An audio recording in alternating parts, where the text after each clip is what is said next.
Oi pessoal, tudo bem? Diastemas, algo tão comum no nosso dia a dia. E aí, fechar ou não fechar? Eis a questão. No vídeo de hoje, vamos conversar um pouco mais sobre isso. Vamos lá?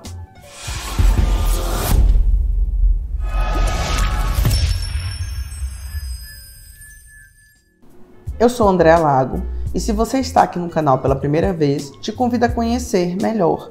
Tem vários vídeos interessantes sobre laser, sobre dentística, sobre odontologia de uma forma geral, direta, clara. E pode deixar aí sugestões, dicas do que você está achando. E até inclusive de sugestões de temas para poder fazer vídeos para vocês. Esse é o objetivo do canal. Para vocês que já me acompanham, perceberam uma mudança nos meus dentes. Eu fechei o diastema. Então, por isso, eu resolvi trazer essa abordagem, porque muitas perguntas apareceram, muitas pessoas comentaram, e não é algo simples de ser tratado. Então, resolvi gravar esse vídeo hoje para esclarecer algumas coisas. Diastemas, o que você acha? É somente acrescentar resina composta ou somente acrescentar uma cerâmica, um laminado, ou como as pessoas falam, né, lentes de contato? O que você acha? É simples assim? Qualquer pessoa pode fazer? Vamos lá. Primeiro ponto que a gente tem que levar em consideração: estética. Estética é algo muito pessoal, é muito relativo, porque às vezes o que é bonito para você não é bonito para o seu paciente. Então a gente nunca pode interferir nisso, a gente nunca pode impor para o nosso paciente uma estética, porque às vezes o paciente nunca se incomodou com esse espaço entre os dentes. E aí eu vou dizer por mim. Nunca me incomodei com isso.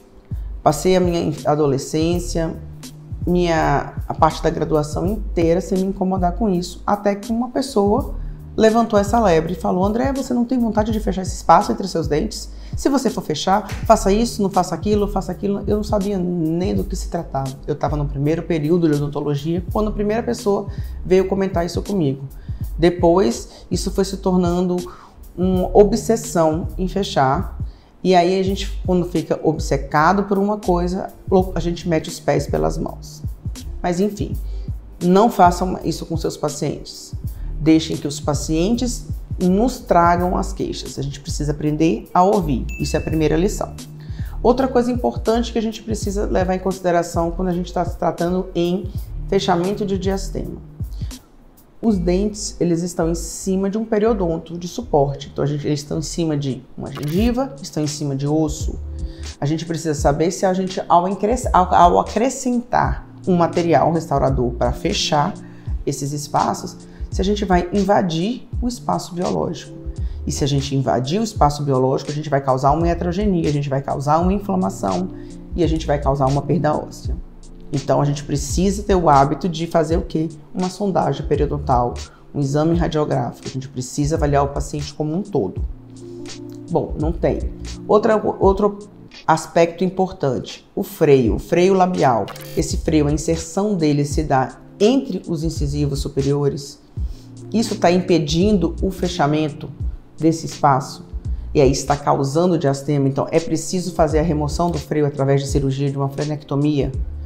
Precisamos avaliar, precisamos fazer todo o exame para ver a necessidade cirúrgica. Bom, não precisa fazer essa cirurgia, ótimo.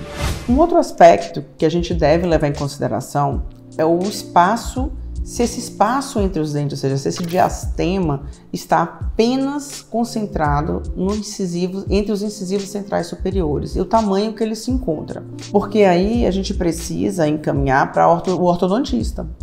Por quê?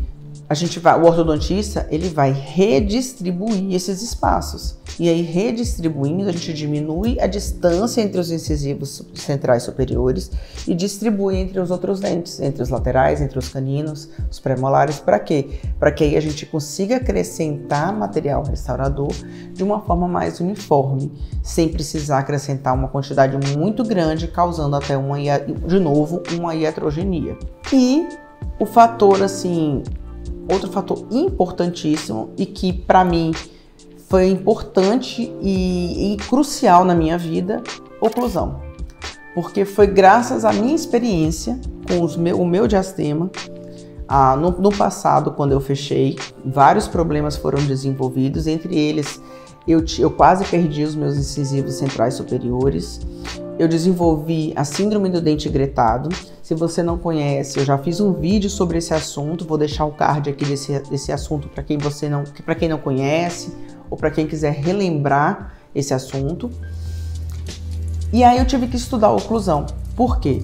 Porque a oclusão é a chave, é a base disso tudo, porque você vai mexer em toda a mordida do paciente. Por mais que seja, poxa André, mas é só um diastema. Não é só um diastema, você mexe na mordida do paciente, você vai acrescentar material nos dentes anteriores. E aí você precisa fazer todo o ajuste oclusal, principalmente na desoclusão.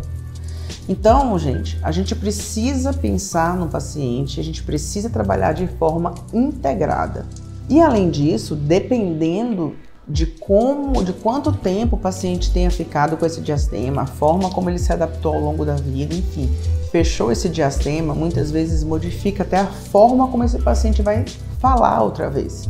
Dependendo, encaminhar para um fonoaudiólogo também é uma opção. Por que não? Então, vocês perceberam a quantidade de especialidades, de profissionais envolvidos no fechamento de diastema? Você quer ter sucesso? Vamos estudar, gente. Não é simples, mas é tranquilo de se resolver quando a gente entende o que a gente está fazendo. Combinado? Espero ter esclarecido muitas soluções a partir de uma experiência que eu vivi. Hoje estou bem feliz, realizei essa vontade de fechar meu diastema, mas para isso eu passei por muitos perrengues para chegar ao que eu cheguei hoje. Então, fiquem com Deus, eu sou a Andréa Lago e até a próxima semana com mais um vídeo.